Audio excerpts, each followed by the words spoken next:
Hello, magandang gabi. Good evening po sa inyong lahat. Sa ngayon, pauwi na rin. Tapos lang ng shift. Di bali kanina pa kasi tapos yung yung shift ko. Kaso nga lang, nag-dinner muna ako.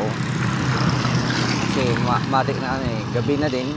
Anong oras na? Ayan. Pasado ko naman din pala alas 10. So pagkatapos ng duty ko, kumain na muna ako sa malapit na mga kainan dyan. Tapos bigla na ba ng mga bubugso-bugso yung ulan, pero di naman kalakasan. Yung nga lang, siyempre kailangan natin maging ligtas muna. Kaya naman doon muna ako huminto na saka nagpahinga para pagka huminto na yung ulan, yan, usad na ulit. Didiretso na tayo sa pagpapatsak pa uwi. Kaya ito ngayon, kung makapansin nyo, basang-basa yung daanan. Yan o.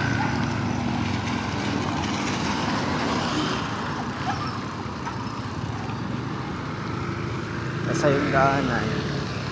So hindi ko alam kung hanggang saan banding ko doon, pero sabi ng mga kasama ko, tatanungan sila sa group chat namin kung saan ba banda yung may ulan, or kung saan sila inaabot ng ulan, kasi magkakaiwalay kami, kasi hindi lang naman isang designated area namin. Nako, yari, nautot pa nga.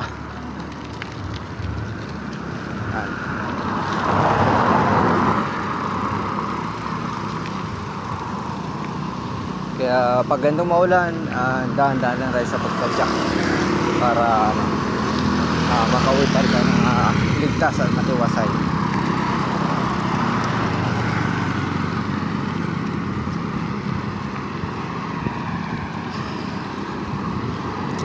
Pa nga.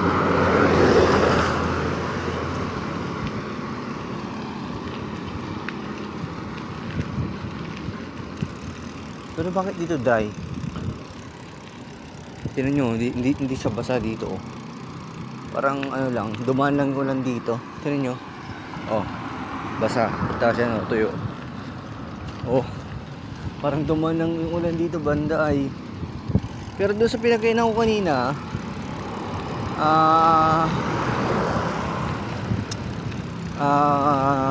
hindi ko alam, basta maulan kanina doon. Hindi ko na alam kung ano yung tamang term. Sorry.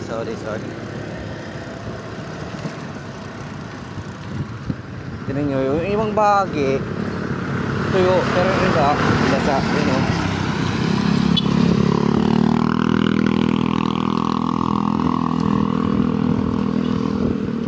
Yung mga ibang riders din umuwi, or mga ibang motorista na pauwi, sila naka dito raincoat or kapote, pero samantalang sa akin wala, hindi ako nagkakapote.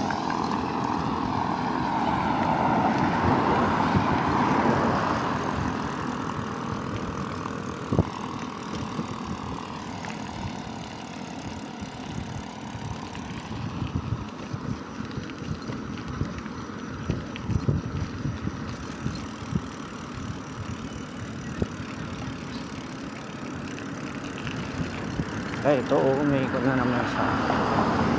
Dito meron siyang dito, ambon.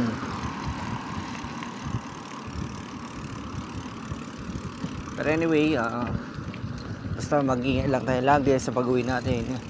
Umulan man o maaraw, basta sundin po natin ang batas lansangan, batas trapiko.